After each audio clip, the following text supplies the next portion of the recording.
What's up guys, Everything Apple Pro here, and in this video I wanted to talk to you guys about 2015. Apple's got a lot going for it this year, besides just the yearly refresh to the iPhone, and that alone I'm really excited about. But there's a lot that Apple's going to be doing this year that's not related with the iPhone, software-wise and new products. So in this video I wanted to cover everything that Apple has planned for it in 2015 and give you guys an idea of where the company's headed. Alright, so first off, the next generation iPhone. Now this is a product that is a given. Every single year Apple does release it, but what it's going to be called, we don't know for sure yet, but we can safely assume it'll be called the iPhone 6S based on the iPhone 3GS, 4S, 5S, and now the 6S. Why would they skip a S generation? So with every new design, Apple usually sticks with it for 2 years before refreshing it entirely. So it's entirely possible it will be called the iPhone 6S and iPhone 6S Plus. Now with these devices, where Apple's headed is probably just a refresh of the internals. We're not likely to see anything different on the outside. It's still going to be the very same design, the aluminum going all around. They might reinforce it on the inside to make people feel a little bit better. You know, the whole Bendgate issue, it's overblown and out of proportion, but people are still going to be a little bit cautious going forward with the new iPhone. So Apple's going to want to fix the internals a little bit, make it a little bit sturdier. And besides that, they're just going to add a whole bunch of more power to it. So the A9 chip, you know, every single generation we go up. From the A4, we're all the way at the A8 right now. And then we're going to go to the A9 for the iPhone 6S and 6S Plus. Now this is going to be a faster and smaller chip at 14 nanometers. The current one is 20 nanometers in the iPhone 6, so it's going to shrink. Now what that does is it means it's going to be more efficient. It's going to eat less power, save more battery life. It's where all processors are heading. They're getting smaller and they're getting more power efficient. So besides the processor, we might see an increase to 2 gigabytes of RAM. We've been stuck on 1 gigabyte since the iPhone 5S. It makes sense that Apple will move forward to 2 gigabytes of RAM because all of the competitors, the Android ones, that are already at 2 gigabytes of RAM and they're moving up to 3 next year. So it will make sense that Apple does update that as well. And I actually want to ask you guys one thing. What do you want to see in the iPhone 6S? Please comment down below because I'm actually going to make a video where I'm going to compile all of your guys' answers and say what we want out of the iPhone 6S and 6S Plus. So let me know guys, what do you want to see in the next generation iPhone? Leave a comment down below and I'll make sure to include it in the next video. Now besides the iPhone 6S and 6S Plus, you know, the iPhone 5C is going to need a replacement. Now this is where things get a little bit tricky. We don't really know where Apple's headed because the iPhone 5C was regarded as a failure. You know, it just didn't meet the sales that Apple expected it to meet. However, it was a very good selling phone. Just a lot of people, if they're going to be spending that much money, why not spend an extra $100 and get the more premium device, which was the iPhone 5S. Now where Apple could be headed with a cheaper phone is probably the iPhone 6S mini. This is going to replace the iPhone 5C and it'll have most of the internals of the 6S and 6S Plus. It'll just be a little bit weaker. It could possibly have the A8X chip. Now, I'm not saying this for sure. There could be a 6SC model. It's just unknown at the moment what Apple will do with the iPhone 5C replacement.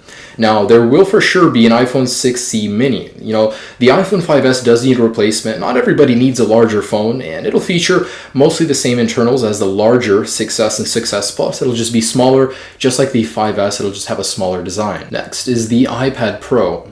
Now, it's not known whether this will actually reach production, but the rumors have been really ramping up for this one. And it's not new. I mean, rumors for the iPad Pro have been around for a couple years already. It's basically a larger iPad. It's going to be between 12.2 to 12.7 inches. So Apple's going to try and sell it as more of a professional tablet with a larger display, maybe more for educational or businesses, stuff like that. But there will most likely be a larger tablet towards the end of 2015. And of course, it might release with the new iPad Air 3rd generation and iPad mini 4th generation. Now, Apple's of course going to refresh the internals. I don't know about design for these. The iPad Air 2 is already incredibly thin. I don't see where Apple could possibly go with that. But of course, the new iPads will be refreshed inside and will be released alongside a larger iPad Pro with a 12-inch display. Now, these new iPads could have a new A9X chip, which will be just a step above the A9 released in the new iPhones, you know, to keep it more powerful and attractive to buyers. And of course, it could feature 2 gigabytes of RAM, possibly 3 in the iPad Pro, to cater to more professional use. And of course, what's going to power these new devices? iOS 9. At the moment, we really don't know much about iOS 9, but if there's one thing I could ask Apple, it would be not to rush it. I mean, with iOS 8, we were given some new features and all that, but man, even to this day, I'm experiencing so many bugs. It was like they would rather release an OS with more features rather than refine it and make it usable. So if I were to give one request to Apple, is just refine iOS 9, make it more usable before actually releasing it, because it's going to power the latest devices. People are going to want to use these devices and be impressed by them, how fast they are, how non-glitchy they are. It just, makes sense to release an OS that's well optimized. Now, iOS 9, of course, is going to have some crazy new features in it that'll make us all want to upgrade, but at the moment, we just don't know much. Again, I want to ask you guys, what do you want to see in iOS 9 and the iPhone 6s? Comment down below, let me know, and I'm going to be including that in a new video I'll be posting. Now, even before iOS 9, we're going to see several new additions to iOS 8, namely iOS 8.2 and then iOS 8.3. Now, Apple has already confirmed it is working in advance on these firmwares, and iOS 8.2 is already on the 3rd beta at the moment of making this video, so we're going to see a release within 2 months for sure. Of course, iOS 8.2 is primarily to prepare all devices to support the Apple Watch. With the iOS 8.2 betas, Apple released the SDK for the Apple Watch to developers to create applications. When we update to iOS 8.2, our devices will be able to support the Apple Watch, which will also be dropping soon, and I'll get to that in a sec. But iOS 8.2 doesn't seem to yield any new features for now. I haven't seen anything new in it, neither has anyone else. It's just support for the new Apple Watch. And iOS 8.3, we don't know anything about that yet, but it is coming. Now, of course, iOS 8.2 is going to prepare our devices for the Apple Watch. Now, the Apple Watch is going to be Apple's first product that they're releasing in 5 years. It's been 5 years since the iPad. That's crazy. And Apple really hasn't released anything new and revolutionary. Now, with the Apple Watch, it's really nothing new, but Apple's going to have their own spin on it. And I'm so excited to see how it is actually using the thing. It's nothing secret anymore. Apple did fully reveal the thing. Now, we don't know what's powering it exactly, but it does have a 312 by 390 resolution, which is pretty impressive for such a small device. And the smaller one has a 272 by 340 resolution display.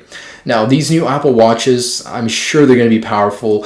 The only thing is the battery life. Apple said 1-day battery life is their goal, which kind of sucks really, because you're going to have to take it off and recharge it every single night. But wireless charging is going to make it a lot less painful. Apple did say an early 2015 release date, so we're guessing it's going to be in the first quarter of 2015 that we will see the release of the Apple Watch, and I'll be covering all of that. I'm so excited for it. And the next product that Apple will be releasing in 2015 is the 12-inch MacBook Retina. This has been a long anticipated device. It's going to be a blend between the current MacBook Air and the MacBook Pro. It's going to feature Intel Core M processors for very good efficiency and power efficiency as well. So it's going to be a device that'll be impressive in size. It's going to be very thin and power. So it'll be able to do everything that the current ones can, but it'll have better battery life and better performance, as well as a small form factor and a Retina display. So that's amazing. I'm really looking forward to this because my Mac Pro is just a little too heavy to carry around and my MacBook Air is not powerful enough. Well,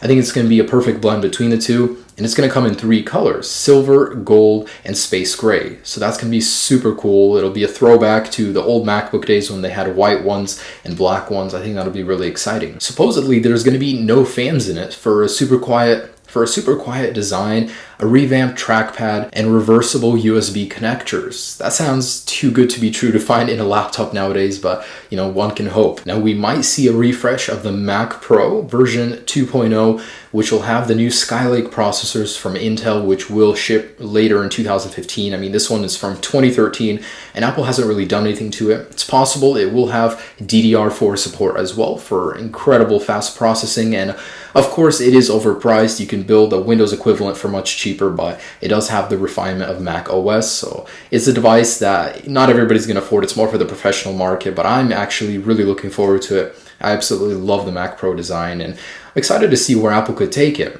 Now, with the new Mac Pro, Apple's going to want to release their own 5K display, and it's very possible we could see the Cinema 5K display this year. The iMac was released, But the reason they didn't release the display was because Thunderbolt just doesn't have the capability to push those kind of pixels. Well, with the new 5K display, they could update it to Thunderbolt 1.3, and it will have the power to support a 5K display. Now, the new OS that's going to power the Mac Pro 2.0 and the Retina MacBook 12-inch is going to be OS X 10.11. I don't know anything about it. Nobody really does. It's just going to have, of course, new features, and it's going to further blend iOS and OS X. So we're going to see even more blurred lines between the two, which for some is good. I think it's an attempt to appeal to more users that the OS is actually simple. You can just sit down and learn how to use it within a couple hours, and that's great. So OS X 10.11, of course, will be compatible with all devices, not just the newer ones, but that is in the pipeline as well. And it's been a while since Apple has updated the Apple TV. I mean, 3 years or so now. So what people are looking for is going to be 4K streaming. The new standard is 4K. All TVs are headed towards it. So the Apple TV 4 could feature 4K support and an aluminum enclosure. There's not much Apple can innovate here, but more streaming services would be nice, But the Apple TV 4 will most likely happen in 2015. It's been 3 years, so it's about time. Now guys, that just about wraps it up. That is all the new products, all the new software that Apple has planned for 2015. And of course, there's still the potential that Apple could surprise us with a whole bunch of new things, and I'm always expecting that. But so far, this is what we anticipate for 2015, and it looks like it's going to be quite an amazing year. Really exciting, all these new products. Of course, I will be covering all of them and all that, but guys, I do hope you enjoyed this video. Stay tuned for 2015 and all the awesome things to come. Peace.